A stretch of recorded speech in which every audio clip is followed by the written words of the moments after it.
welcome back to Creative Craft channel. இந்த வீடியோல பார்பிக்காக compound powder வீட்ல எப்படி ரெடி பண்றதுன்னு பார்க்க போறோம். நம்ம ஃபர்ஸ்ட் பார்ட்ல வந்து ஐ ஷேடோ கிட் வந்து எப்படி ரெடி பண்ணனும்ன்றது போட்டுருந்தோம். அந்த வீடியோ நீங்க ஒன்னு பார்க்கலாம், கீழ டிஸ்கிரிப்ஷன்ல லிங்க் தரேன்.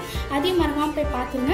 இன்னும் நம்ம வந்து பார்ட் 3 வந்து அப்லோட் பண்ண போறோம். அதையும் நீங்க மிஸ் பண்ணாம பார்க்கணும்னு நினைச்சீங்கன்னா நம்ம சேனலை சப்ஸ்கிரைப் பண்ணி பெல் ஐகான் கிளிக் பண்ணி ஆல் அண்ட் ஆப்ஷன் செட் பண்ணி வச்சுக்கோங்க. அப்பதான் நான் போற வீடியோல நோட்டிஃபிகேஷன் வரும். வாங்க வீடியோக்குள்ள போகலாம். இன்னைக்கு நான் வந்து என்ன எடுத்திருக்கேன் அப்படின்னு பார்த்தீங்கன்னா, பேங்கிள் வச்சு 2 சர்க்கிள்ஸ் போட்டுட்டு நடுவில் வந்து கேப் இருக்குல்ல, அந்த கேப்பில் நான் வந்து கோடு போட்டு எடுத்துருக்கேன். இது நம்ம என்ன பண்ணணும் அப்படின்னு பார்த்தீங்கன்னா, இந்த ஏர்4 ஷீட்டை வச்சு நம்ம இது கவர் பண்ணி எடுத்துக்கலாம். நான் இப்போ 2 சைடுமே வந்து ஏர்4 ஷீட் வச்சு கவர் பண்ணி எடுத்துட்டேன். நெக்ஸ்ட்டு நம்மளுக்கு என்ன தேவைப்படும் பார்த்தீங்கன்னா, ஒரு கலர் ஷீட் வந்து தேவைப்படும். என்கிட்ட வந்து சாண்டல் கலரில் கலர் ஷீட் இல்லை, அதனால வந்து நான் எல்லோ கலர் எடுத்திருக்கேன். உங்ககிட்ட சாண்டல் கலர் இருக்குது அப்படின்னா வந்து நீங்கள் சாண்டல் கலர் எடுத்துக்கோங்க. அதுக்கப்புறம் நம்ம இது என்ன பண்ணணும்னா, இது ரெண்டுத்துமே வந்து ஈக்குவலான சைஸில் வந்து மடிச்சுக்கோங்க. மடிச்சுட்டு நம்ம வந்து இதில் கம் அப்ளை பண்ணிவிட்டு நம்மளுடைய ஷீட்டை வந்து ஒட்டிடலாம்.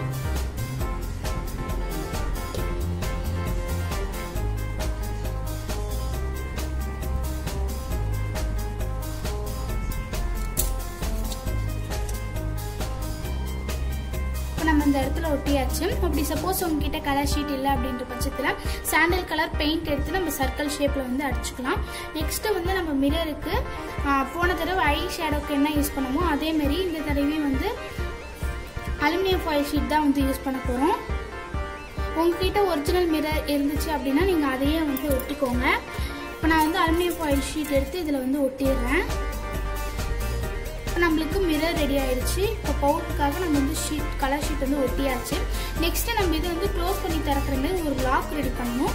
அதுக்காக இப்போ நான் வந்து ஒரு கார்ட்போர்ட் ஷீட் வந்து எடுத்திருக்கேன்.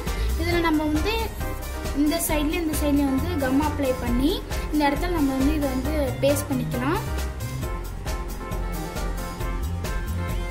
இப்போ இதை நல்லா வந்து காயட்டும். நெக்ஸ்ட்டு நான் வந்து இன்னொரு சின்னதாக ஒரு கார்ட்போர்ட் அட்டை வந்து எடுத்துகிட்டு இதை வந்து ரெண்டுமே ஈக்குவல் சைஸில் இந்த மாதிரி நம்ம மடித்து வச்சுக்கோம் ஃபஸ்ட்டு. நெக்ஸ்ட்டு நம்ம வந்து இந்த இடத்துல வந்து கம் அப்ளை பண்ணிவிட்டு இதை எடுத்து நம்ம இங்கே வந்து ஒட்டிடலாம். இது இப்போ வந்து நல்லா காயட்டும். இப்போ இது ரெண்டுமே வந்து நல்லா காஞ்சிச்சு. உங்களுக்கு மேலே இந்த கார்ட்போர்ட் தெரியக்கூடாது அப்படின்னு நினச்சிங்கன்னா மேலே ஏர்4 ஷீட்டோ இல்லைனா வந்து ஒரு கலர் ஷீட்டோ எடுத்து நீங்கள் ஒட்டிக்கலாம். நெக்ஸ்ட்டு வந்து நம்ம இதை வந்து ஃபர்ஸ்ட் வந்து க்ளோஸ் பண்ணி பார்ப்போம், க்ளோஸ் ஆகுதான்றதை. இப்போ இந்த மாதிரி நம்ம வந்து க்ளோஸ் பண்ணிக்கலாம். நெக்ஸ்ட்டு வந்து நம்ம இந்த மாதிரி தொட்டடிக்கிறதுக்கு ஸ்பாஞ்சுக்கு வந்து ஷர்ட்லாம் வந்து கொடுப்பாங்க பார்த்தீங்கன்னா, அதில் வந்து ஒரு அட்டைக்கு கூட இந்த மாதிரி வந்து ஒரு ஸ்பாஞ்ச் கொடுப்பாங்க. அதை நான் ஒரு சர்க்கிள் ஷேப்பில் வந்து கட் பண்ணி எடுத்துருக்கேன். இதை வந்து நம்ம இந்த இடத்துல நடுவில் வச்சுட்டு இந்த மாதிரி நம்ம க்ளோஸ் பண்ணிட்டா நம்மளுடைய காம்பவுண்ட் பவுடர் வந்து